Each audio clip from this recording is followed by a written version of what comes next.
The last recording we did, we came to the conclusion, we're like, that didn't have much direction where we were going, but you made a good point that you weren't in the moment. You were outside of yourself trying to figure out where is this thing going.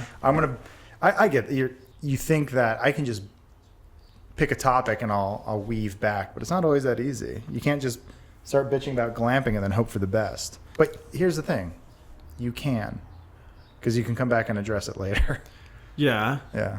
What I want to talk about today is purpose, because this is the end of this series of recordings. Actually, no, we can do this remote, but I don't want to. I'd rather us be in the same room. And when we do these recordings, it's going to be in these little sprints, and all of these things are going to be an encapsulating theme, which we're working backwards in that way, which I think is purpose. This whole thing is purpose and new beginnings and figuring stuff out, which is probably the thing that gets me most excited to make stuff. Is I don't know what we're doing, but we're figuring out as we go along, and that's the part that excites me. Right now we're in a crack den.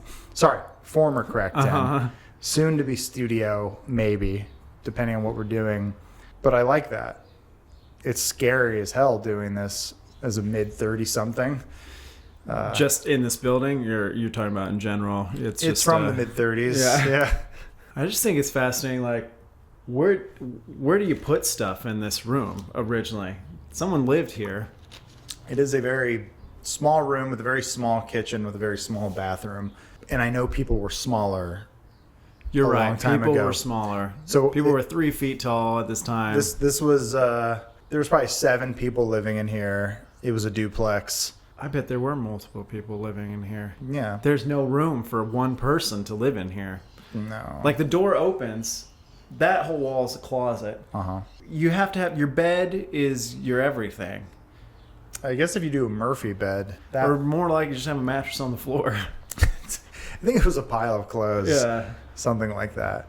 But I had that thought earlier. We're moving stuff around. There's dust on the ground. This place is under construction, and it's like, I think I've had a lot of things just kind of thrown my way, like working at places where it's the building's done or the equipment's there, or there's some benevolent dictator just giving you kind of what you need, or mostly what you need, and then just kind of filling in the blanks. This is the most hardcore, I think. The rawest starting. This is the rawest startup procedure ever, but I guess in a weird way it makes it the most exciting. And it's also, I'm all in, but in a sense that, like, I'm all in. I'm not going to kill myself doing this. Like, I'm looking for longevity, I think, with this one. To me, it's like along those same lines. It's this experiment of, so you and I have both been a part of things where, like you said, we walked into some situation where we helped build something, but there was like kind of like this set structure, set plan, all this stuff. And this is kind of an experiment, a way of like, we know that stuff needs to happen, but this is like this holistic approach of going. It's almost like wandering the desert, being like David Carradine in Kung Fu: The Legend Continues. Know, where who are we appropriating? Yeah, exactly. Yeah. That's what we're doing. We're in a pretty good part of town too, right? But it's the police helicopters make you feel safe. Yeah. And they shine the spotlight in and they're like, you all have a purpose? No. Sorry. Yeah. We're not sleeping here much. Yeah. But sorry, I interrupted you. No, I mean, that's basically what I had to say was, we both know the normal things that you do when you start like a venture and the things that need to be done. And we're still putting the effort into it, but it's in a more holistic, healthy, see it grow and not force it to grow thing, which is interesting. It feels weird because the producer, we were talking about the producer mind before, which anyone can have the producer mind. It's like it's the control aspect or whatever. You're seeing the edit, or you're seeing the footage come through and being like, that's not going to work, or this part needs closure. Or you need to drive. You need to push, and you're thinking. You're not thinking presently. You're thinking about what you need to say or how you could possibly turn things around, and come to like a nice button at the end. Yeah. Instead of going along the journey and being present and kind of having revelations as you're going along. And then, you almost don't want to arrive at the end, because that you shouldn't be arriving at an end. It should just constantly be going and growing, if that makes sense. No? No, it does. I heard a noise behind me. Oh, there's a bird, Okay. birds fighting. I'm trying to be here. You're not present. But there's the part of me, something's going to attack me through that door. Yeah. So. Because I was sitting there yesterday. Yeah. We trade. This is the Russian roulette of podcast recording, and I agree with what you're saying. The holistic approach. Where's this thing going to take us? Let's not do the thing everyone else has done, or the stuff we've done before. Yeah. Essentially what we said is we want to go in with a purpose, but finding that purpose is part of this whole thing. And one of the things we talk about in our Patreon video, which we haven't recorded yet, we're talking about that. We're going to film it after this thing, if that gives any sort of context to like how we're doing shit. We don't want to burn ourselves out. And part of that is I don't want to approach my job like a job. I think that's my approach, my purpose of I want to be excited to sit down and talk for 2.5 hours and be like okay with that, and then not get into that machine of do another one and do another one. Oh, well, we have an ad read. But I like coming out and just being upfront with people and saying, this is what we're going to do. We're going to record this stuff in sprints, these tiny little bits. We're going to release them and then try to get on a schedule. But what I don't want to do is be like, oh no, we have a gap. We need to fill that gap. It's like, there's a gap. It's okay. Mm-hmm. People have lives. They can do other stuff. I still have nightmares about gaps in a schedule, in entertainment, in a, What I wish, if I could go back in time, and I can't. I guess this is me going back, and this is me going in with the hindsight. I would have just put my foot down and said, we don't put stuff up on weekends, or we put something up on Saturday, but nothing on Sunday or Monday, because we're going to burn ourselves out. And that's what happens inevitably. Being at the job I'm at now, where Fridays are pretty lax, because there's no schedule, where it's like, I mean, sometimes there's, there's deadlines and there's stuff we got to get done or whatever. And like, I've had a couple long Fridays, but not on that consistent treadmill of, well, we have to have something for Saturday, Sunday, and Monday.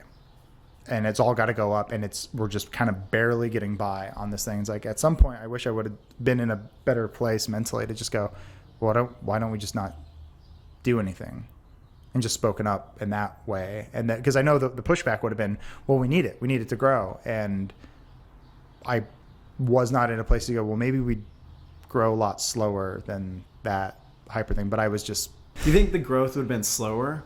Like, I don't know. I know the goal was always like, once you hit a schedule, you got to stick to it. Right. You can't go back. So, which is in itself arbitrary, because people need to expect things. Like there's importance of expectation, but it's also like you've become a slave to your own schedule, right? Which is not good. No. Yeah, and I think the reality is mental burnout is a thing, creative burnout is a thing. You and I just talking to each other isn't really expelling a lot of creative energy. It's not expelling any creativity or entertainment, really. Very little. I think this is more of like, hey, we're running a business, we're doing this thing. We have other stuff we want to do. We had a good talk at a McDonald's this morning about like a video game idea. We're not going to make a video game, but it was like, it's cool to have those creative talks where it's like, this doesn't have to go anywhere, but we can build something. We can build an idea. Well, that's the thing, is making the creative. I mean, not making a video game, but writing out and pitching the creative is a very real, tangible thing. Right. And I like the idea of being a smaller boutique thing of, well, we bring the creative side to it. We bring the narrative, the writing, or the purpose behind whatever we're building, and it's almost like a consultant agency or something, whatever it is, whatever it becomes. And then I just like talking to you, and it's nice to record these things and just talk about it. We're talking about glamping or whatever the fuck we want to talk about, because Come to a nice space, talk about glamping. yeah, it's nice to know where you're at, nice to know where I'm at, and then that's, I think, the messaging that goes out to tell people we're still alive without having to be totally engaged on social media or putting stuff out there that I think is hollow, like cameos or specialized Polaroids. I can't. You can do whatever you want. Oh yeah, I'm working on it. I just got to find a Polaroid camera, but then you go to Spencer's. Yeah. Or no, they're at Target. I've seen them. I've seen them, I swear. I mean, that may be some people's purpose, if it's like, I don't know. I mean, I just like coming out up front and saying, we're not going to do that. That is not our purpose. I'd rather come out and just say, rather than faking it and saying, I'm okay with all of this. I'm okay doing more than I'm capable of, or asking people to do more than they're capable of, and pushing them to the brink. And just saying, like, I need a break every once in a while. And I also don't want this to be the only thing I do. Mm-hmm. Like, in some way, but I don't want a podcast to be the only thing we do. I want to stop down and start working on the next book, or write something for myself, or work on a pitch for a bigger studio that they can go make a cool idea. Mm-hmm. And we can just wipe our dusty hands. And when they inevitably fuck it up, we go, well, that's not our fault. Yeah. You're already working on a cat book, and I like your idea for the little computer tech shop. Well, it's my goal. I had this thought whether we've talked about it, I don't care. I'll just say it again. It's fine. I had this thought during the pandemic when I was just home a lot, and I was retrofitting the garage and trying to what am I doing? And I built a bench, which in hindsight, I should have just bought a bench. Which bench was that? Well, it's the table that has the coffee maker on it. Oh, I see. I built a bench. Uh-huh. I poorly constructed a piece of wood with some metal and jammed it into a wall, but it was like, oh, it's a foldable table. I can put things on, blah, blah. And that's the one thing that stayed behind before we converted it into a room. Into my dungeon. Into your you enjoy or shed, rather. I do actually like it. It's pet free, so it's pretty nice. Just leave a good review, Oh, I actually could do that. Not yet. It's not. Whatever.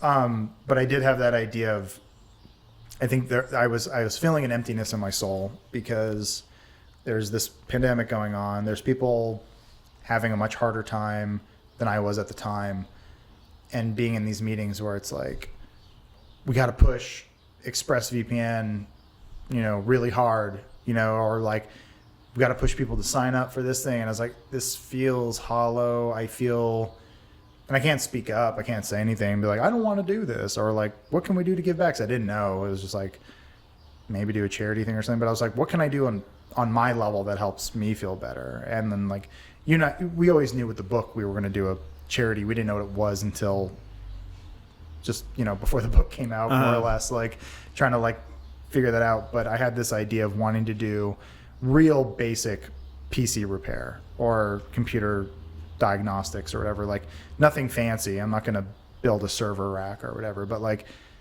I think everyone, my family included, has had computer trouble, and there's people who just will take advantage of that, and they'll charge $200-$300. And you want to be that person. I want to be that guy to take advantage of your grandfather. I want to be the anti that, but then basically do a in garage, my own kind of penny saver, almost business, like real small, whatever. I mean, it might be Null+Void. I don't know, Null+Void PC repair. Now I see what this is all about. Now I see why we're here. Whatever it is, but essentially anything I do funds the ability to do it for free for the elderly. Mm-hmm. That was my purpose, or something that I was like, this will, I think, help me in some way, where I take someone's old laptop, I find a way to replace the battery or give it some longevity, install Linux so they will never get another virus ever again. I just put a Zorin OS or whatever, and then go to their house, if whatever they're comfortable with, depending on stages of. That's the other thing. Going to elderly people. I know. You're just talking about being a little Johnny Appleseed of disease. Typhoid Mary. Yeah. I'm seeing the flaw in the plan as I'm saying it. I was just watching it. I was like, he is so noble and stupid with his idea. So I have to be super careful. Wear gloves, a mask, whatever. I have a space helmet I could wear. That would be awesome. That's pretty cool. Yeah. Or you show up in a hazmat suit just to fix their fucking laptop. Just to like connect them to the Wi-Fi and then go, here you go. Here's your bumper-proof PC now. I don't know. To me, that's like, I don't think that's going to have a huge impact on anything, but it has purpose. It has purpose, and it's small, and it helps me in some way go, I have a very minor skill, which is like the ability to Google things and follow instructions. And even then, I'm not great at it. I tried running, Pi-hole. Yeah, I've seen it, but I've never. It blocks ads on your network. Something different. It's a Raspberry. Wait, what's Pi-hole? Never mind. Which adult site have you seen Pi-hole on? No, so it's a Raspberry Pi, world's smallest computer, which are hard to find right now. But you run this OS, or not even an OS, just an app, whatever, called Pi-hole, and it will you reroute your router or whatever you got going in your house to block ad traffic. It just reroutes your DNS essentially, and it will just block all ads on your network. Pretty nice. You can emulate that using VMware or whatever. And so I was like, I found a guy's like step-by-step guide. Couldn't really do it because some router issue I ran into, and I was like, maybe I can't even do it because there was some. So your business already failed. It already failed, yeah, pretty bad. So I know my limitations of like, well, my hardware's not the same as these guys, so maybe I have to buy a different router. And regardless, it's like it did slow me down a little bit on my journey. This is what I'm distilling it into. Your purpose in life is to block ads, like either for the elderly or for people who watch this stuff or whatever. It's to completely make an adless world that you block. You're this soothsayer that is able to prevent hymns from advertising to the elderly or whatever. I don't think I'm going to be able to do that with just installing, Ubuntu or Zorin on some old person's HP. Then that's notebook. when you say things like that. Now you're just talking about ruining old people's computers. You're like, so when I first moved out, I was living on my own. I was living in this weird house. It was basically a French chateau. And the guy who owned it was kind of an eccentric dude, but he had a room for rent for like $500 in 2007. And so I was like, oh, cool. I had like a little courtyard. It was nice. It was just... You were his blood boy. Somewhat. But I remember I talked... He was like, hey, my laptop's all messed up. And he just had a lot of spam and viruses and stuff. And I was like, okay, well, I can reinstall Windows for you. And he was using Windows Movie Maker or Windows Movie... or whatever, WMV player or whatever. And I was like, I can give you VLC and do all this stuff. I kept warning him, like, I'm going to wipe your drive. You're going to lose everything. So back up all your stuff on this thumb drive. And he's like, okay, yeah. Didn't do any of that. So when I reinstalled Windows, gave it to him, and he's like, oh, cool, yeah, this works. Where are all my files? And I was like, on your thumb drive. Where he backed him up. He's like, well, I didn't do that. So where are the files? I'm like, they're gone. They're all gone. And he's like, well, I wish you would have told me. And I'm like, yeah, well. So lesson learned there. I should just have like a bunch of thumb drives around or something where I just back all their shit up and give it to them, or I keep it all. I have all their files. I have all their.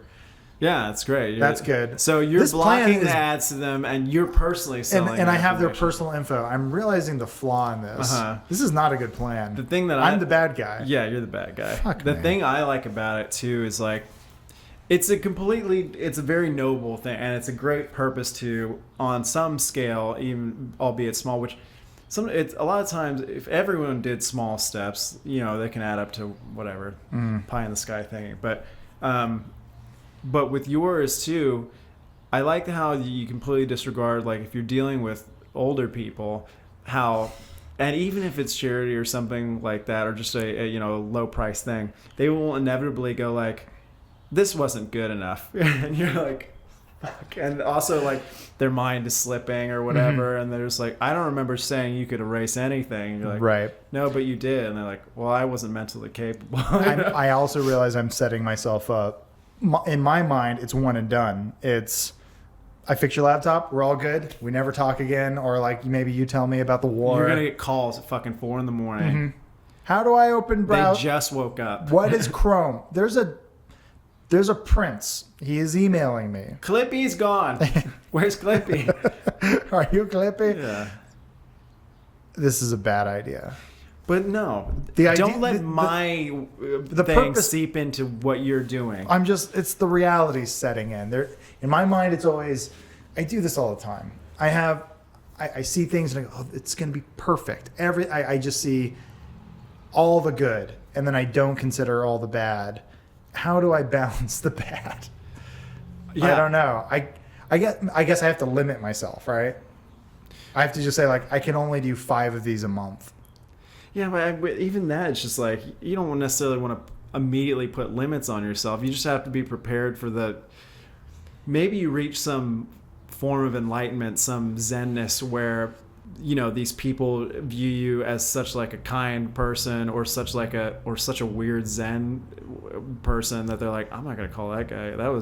He's cool and everything, but he's on some higher plane, you know, that I need to not, I'm old. I can't be dealing with. He smells like incense. Yeah. He's got some, whatever that stuff is that makes me sneeze. But, you know, you've been talking about this computer repair, you know, kind of technical things for people who are older or disadvantaged in some way. Geek Squad-esque. You know, Geek Squad, less competent kind of thing. Yeah. And when I was showing you, I was redesigning the website for my dad's business. Yeah. In my mind, I kept thinking like, I have to do baby steps here because inevitably he's going to try and blame me for his lack of business coming in because of his website redesign.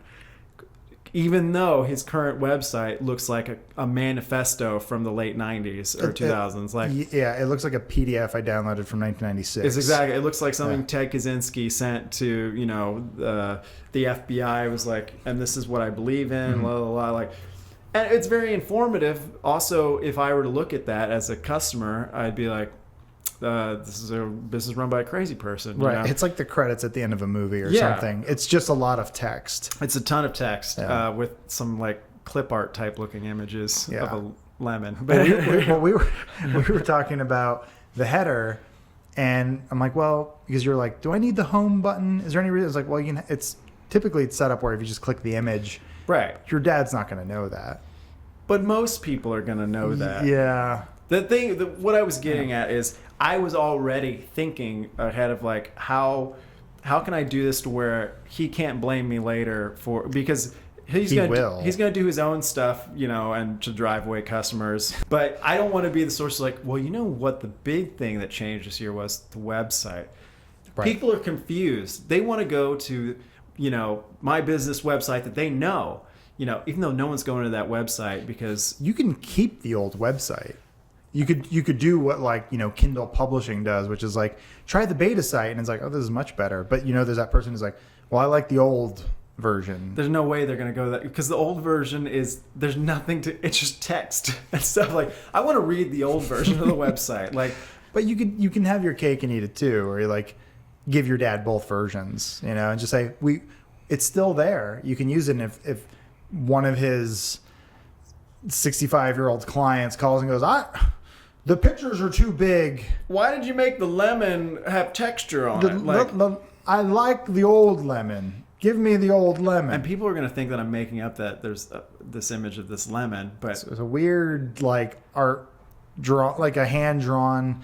There's a man with a magnifying glass looking at a lemon with wheels on it, which I totally understand. You get it. Yeah. It's someone's inspecting a lemon to make sure it has tires. Right. And you understand it. It just, the actual imagery needs to be updated. It needs to look like a modern lemon and a modern weird man. It looks like a ghost of some kind, like, because it's just a silhouette of a man. Yeah, it's the idea is all cars are lemons. Your dad goes out and inspects it and lets you know if it's a good deal or not, right? Like, I mean, I did that when I bought my car. I paid a guy, whatever, $150 to drive out to Long Beach and inspect a used car, and he was like, "Man, it looks good." The idea is everyone's trying to screw you, and you need to know how they're trying to screw you so you can negotiate better. Yeah. It's essentially the deal. Yeah, well, there's a scratch on the bumper. That's gonna And the cut whole me. logo is a lemon being nervous because suddenly there's a guy with a huge magnifying glass. The car shouldn't be nervous. Well, but the seller, expression, yeah. the expression looks, it's of a nervous lemon, Right. you know, which it seems kind of sexual It's a actually little when bit, I yeah. think about it, like, because that logo, It's a hentai sort of. it's thing. very much like I'm looking under your skirt, lemon, you know, and because you can see the fear in the lemon's eyes, Right, but he kind of wants it. but he's kind of like, oh, no one's looked at me like this before, Right. you know. He's making me feel special. Yeah, he's actually seeing me for what I am, which is something with my oil has never been changed and the tires are falling apart or whatever. Right. It's it's not the original engine. Yeah, it's spark plugs that this are very lemon old. is deep, and I see this thing, and even when I pitched, I'm gonna tell him like, well, I think we should update the logo. There will be, like anybody who will go, there are people, they knew us by that sexually harassed lemon, like that's what they knew. That was what they knew. Right. And you're changing everything. Why are you trying to change what's worked for 45 this has years? worked for 20 plus years now or something. Right. And on the one hand, I'm like, well, he's got a point. He's got there's all the great Yelp reviews and the this and blah blah blah, and like obviously people never went to the website. They were like, this is great, but then I want to do the charitable thing. But you think it's not charitable because it's for my father. It's somewhat selfish, but it's very much charitable. Like if you consider the circumstances, like it's like doing it out of the kindness of my heart, despite all the horribleness of everything else. It's but like, in reality, if all you did was add an image that said 5 stars on Yelp, your dad would be like, "You did great. Like you really updated the website." And my fear is you're doing too much change, which I know, being old myself, too much change is very scary. I know it is, and that's that's my fear too. Yeah, that's why I showed it to you. Yeah, they changed the whole thing. What has happened? I mean, I liked it. The logo was a little lost in the dark image, but purposefully. Yeah. But it was like, it looked very modern. It looked like it was built in Wix or Squarespace or whatever, which it should be. I also know when change is too much and it's not gradual, you scare a lot of people. Right. They don't like it. I know. And that's I admired the purpose you were talking about, but it is interesting. I'd be interested to see how people react to the seemingly good and the change, the positive change, but the amount of change and the scariness of it, what that reaction will be. Yeah. I'll let you know what my dad says, and that'll be your precursor. What I foresee happening is it's going to go great for a little bit, but you're going to be getting calls at 4 a.m. going, "Where's Clippy? Where's, hey, so, Donna? Yeah, she was at your birthday 20 years ago. She's the bartender down the street. Yeah, she's good. She's got a hip replacement. It's all. She couldn't find the phone number.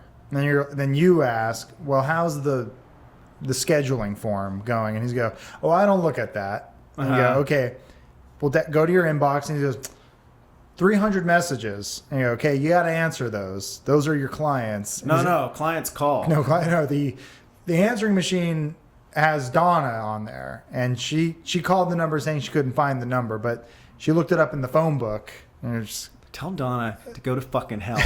I don't care. Well, the thing that's interesting too, I hear some crawling back there.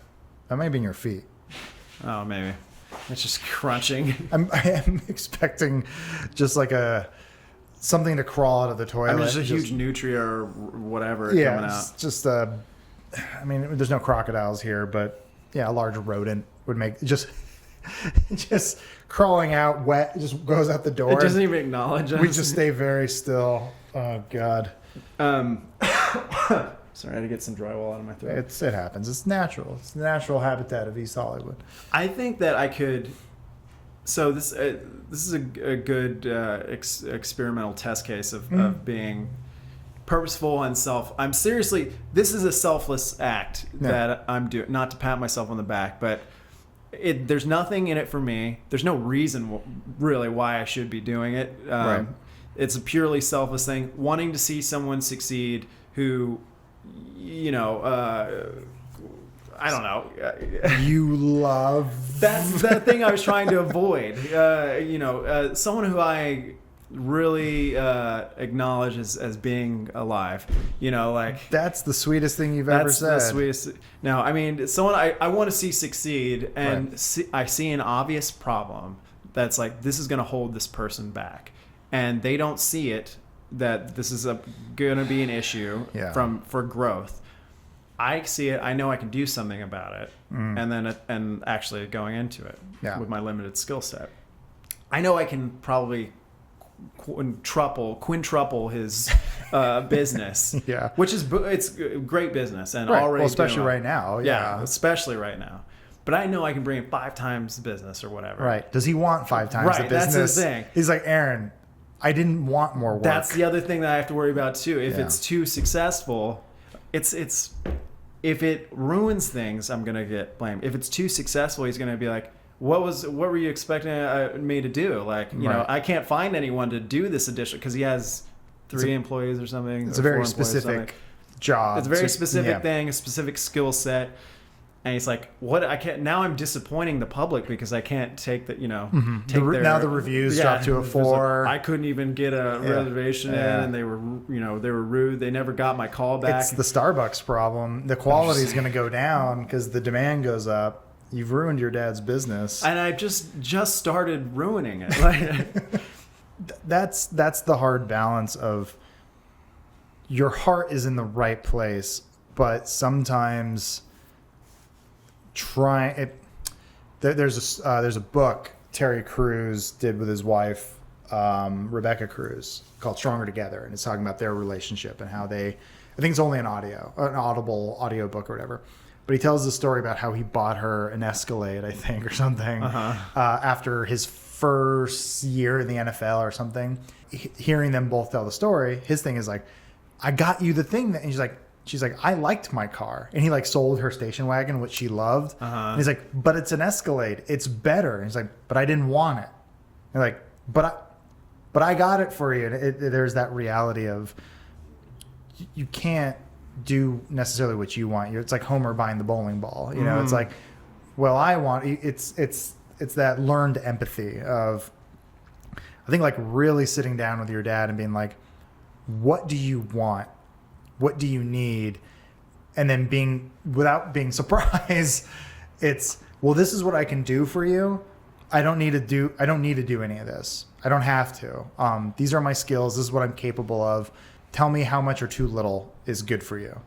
This sounds very sexual. Well, that's the thing. It's like, I don't think he's been asked these things before, but by a person who wasn't in a club in a back room. Like, if I start asking him, he's gonna have these weird like flashbacks. And he's like, "Where's my money? Why do I hear Oingo Boingo right now? It's like, was there a waitress around?" Like, so, I also, that's not our dynamic. Yeah, if I'm like, what do you need, Father?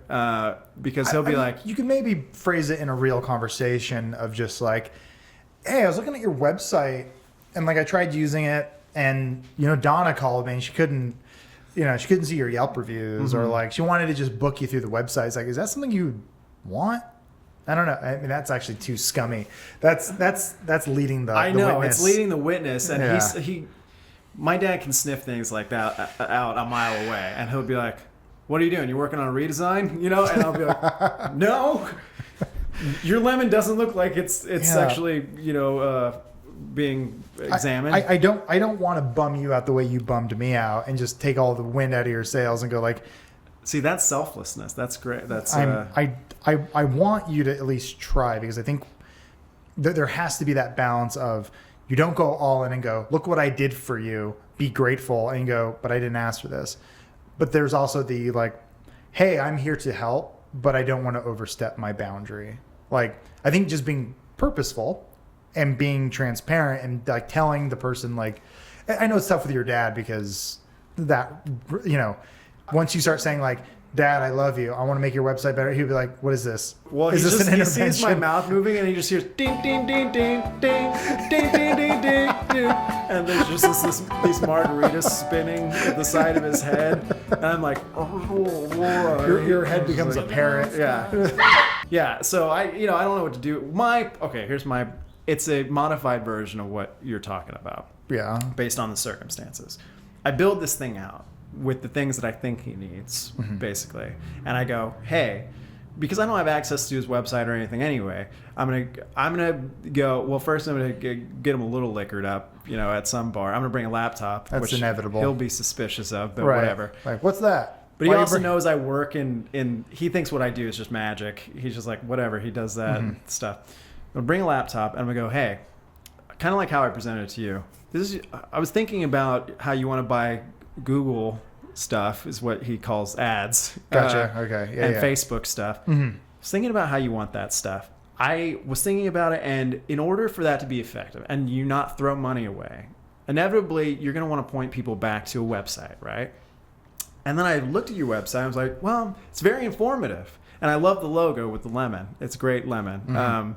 We'll talk about that later. But okay, so I got to sharpen up the pitch because he's already thinking They about. go bloomin' onion. Yeah. So I get another thing of Wings, tequila and then I go, here's what I was thinking. What if we made it a little more update and it would make it easier for you? There's the scheduling form, stuff like that. And I started thinking about that, and I kind of put this together really quick. Didn't take any time. Look at this thing, and then he'll look at it and go like, what company is that? And then, or whatever it is. Or he'll just be like, he might just be like, wow, that is incredible.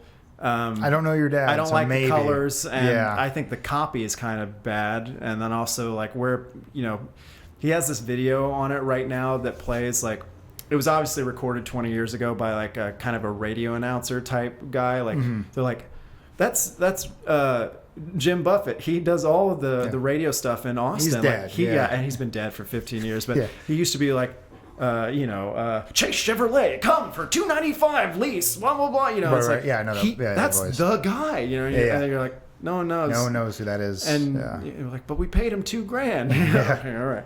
So they have this video that plays and just all this goofy stuff that he might be like, well, people come and they need the video to see exactly why they need the service. I'm like, they're not going to watch the video. Right. Dad, I'm sorry. You need a MIDI file of Big Pimpin' to play. Oh, it's that kind of, you saw the site. It's that kind of site. It's like, what I'm thinking also about doing is going like, all right, if you don't like this, I understand you don't like this template, but okay, you see your website now. Here's how people my age view your website, and then I'll show them the Space Jam website and be like, this is what it looks like to them. Does this look old to you? And he'll be like, no, it's perfect. That's great. You buy merch here? And I'll try and do that route, and then if all else fails, just keep drinking, and that'll be the end of the night. I'll put I think away if the you go laptop. in with low expectations, That's how I always approach our that's good. interactions. I recognize your enthusiasm, and I've been there where I'm like, I got it. I spent all weekend on this thing. Look at this. I completely redesign a workflow. Look at this. It's so great. And then I present it and they go, oh, that's cool. Well, what about this? And I go, let me get on that. And then it just next. And then before I know it, I'm like, why did I get into this? Like, why? We're on month 4 and I want to kill myself when it's like, maybe should have just left it the way it was. But I don't know. I mean, I understand. I'm understanding my purpose slowly as I go in life, and I know that I can offer certain things in this instance where my dad forever was looking for his purpose, and I think he inadvertently found it. Like, his company tries to prevent the things happening to people that he used to do with his exotic car dealership way back in the late 80s, which was, wait, we got a deal on this Porsche that was in a wreck and it's half a Porsche. We have another half of a Porsche there. Let's weld the two things together, and then we'll sell Over it to lunch. this person. And then they weld a Porsche together, and then they sell it to, they're going to deliver it to the guy who bought it. And as they're delivering it, it gets wrecked. Insurance totals it, pays them the full amount for the car. They buy it back from the insurance company for 1/10 of the value and re-weld it together with a different car and then sell it to someone else. Like, is there a statute of limitations on this where like telling that story is not going to I'm get hoping anyone in it's trouble. vague enough that people, they're like, I bought a 911 in 1989. But, my dad doing that, I've told you those stories, but there's all this There's crazy a lot stuff. of dad stories that I want to hear more of. But Yeah. But he acknowledged eventually that what all that stuff was, he learned a lot from that. He's also in his 20s, but like he learned that like, well, there's people out there that maybe need a little help with that. From people kind like of stuff. me. Yeah. Yeah. And I can show them the way because he knows all the, it's like when you hire Like an ex-burglar or a hacker, you're like, hey, help fix a white hat. They call him. right, the white hat who's just going to go back to illegal stuff after they get that. No, it's because then you make more money doing illegal stuff. But make a lot. There's that one guy who they just do bounty boards. Oh, where yeah. it's like they give you $1 million to break in. Yeah, and it's a guy with like face tattoos and living in a trailer park, and he's like, yeah, I just broke into Citibank and they got $1 million coming in. I'm like, that's a sweet gig. Yeah. But because like they got caught when they were 14, They spent time in jail. Zero cool style or whatever, or whatever the hacker name was, I forget. But the crash override and whatever. All the classical minds. But yeah, I mean, he was, and Right. so I think he acknowledges his reformedness and has this great service or whatever. Right.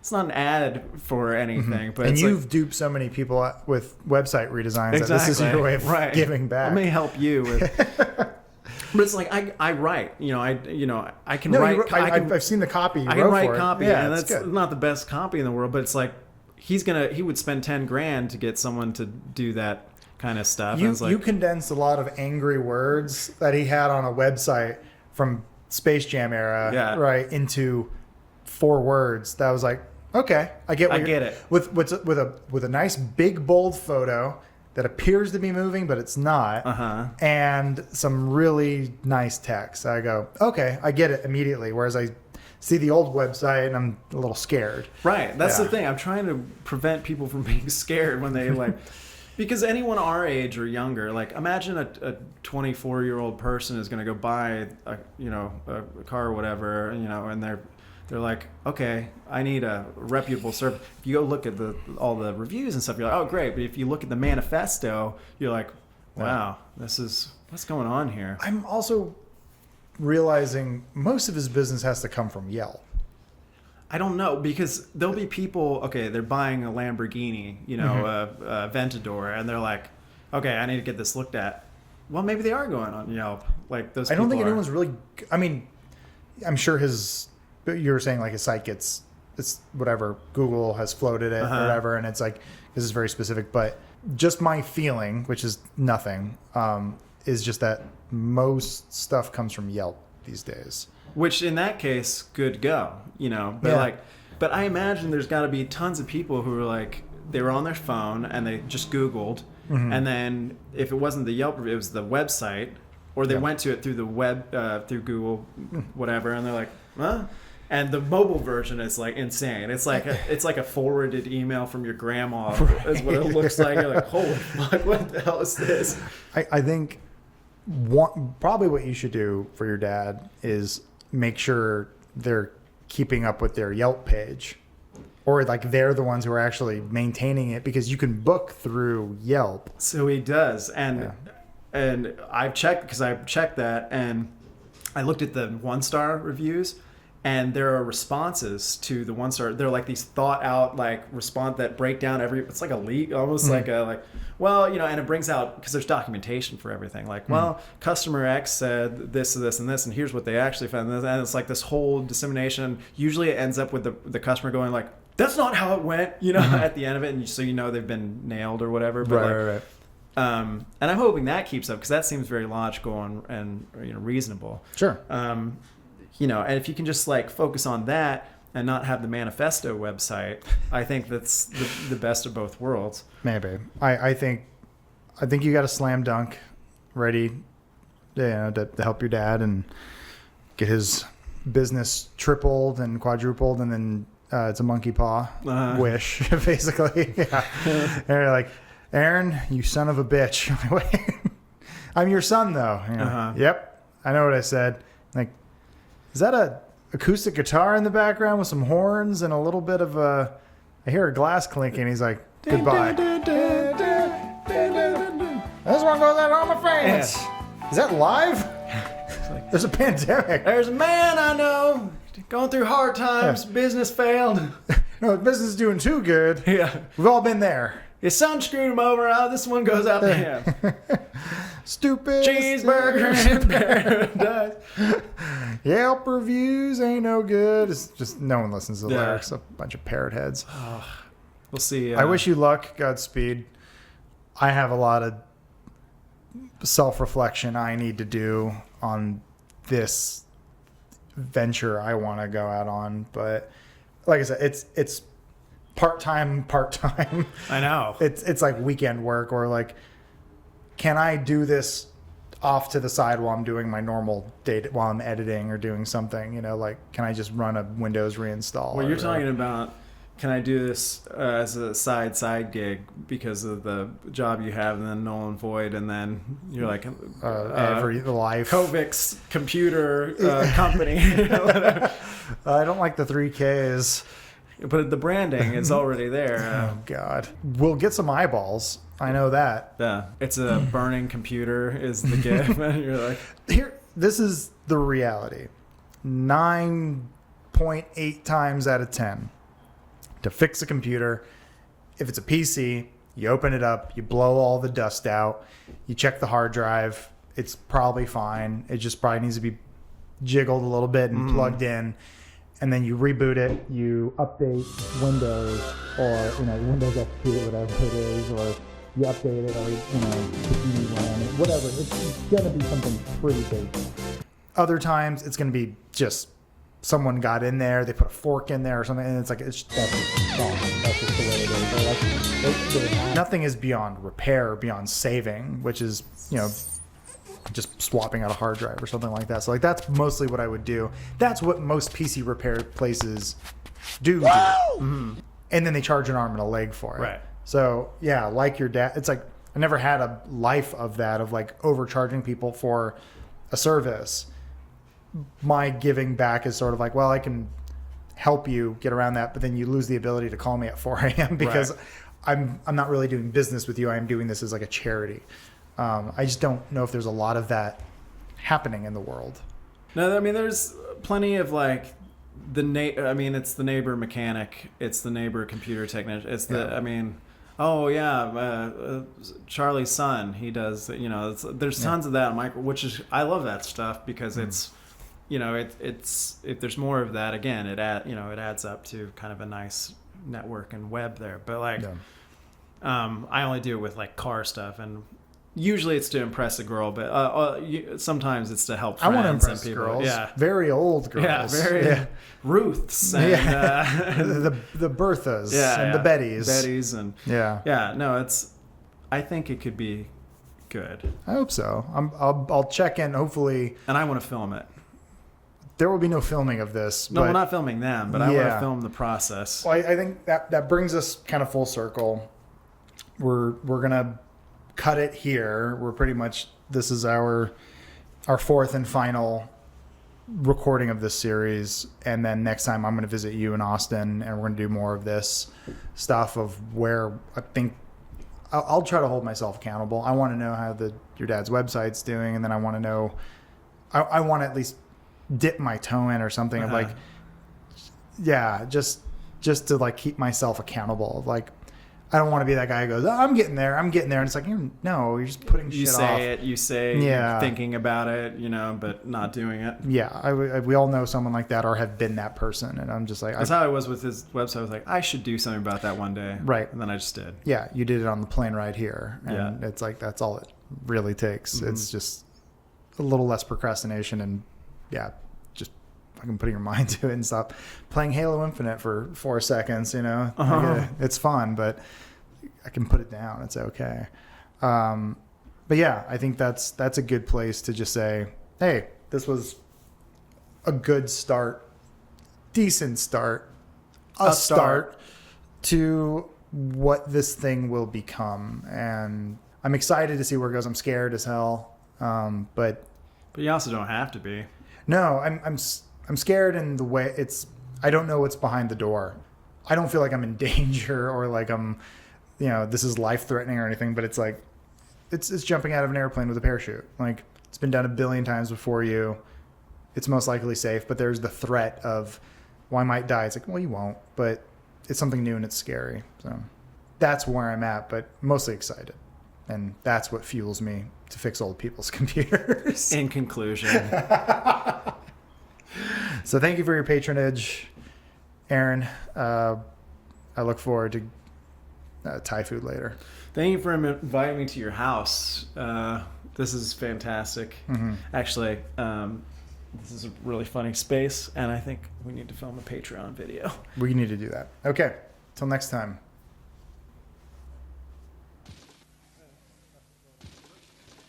Hey, another spectacularly captivating world premiere video. You can't take your eyes off of it, and you can only see it here, live on Dave TV.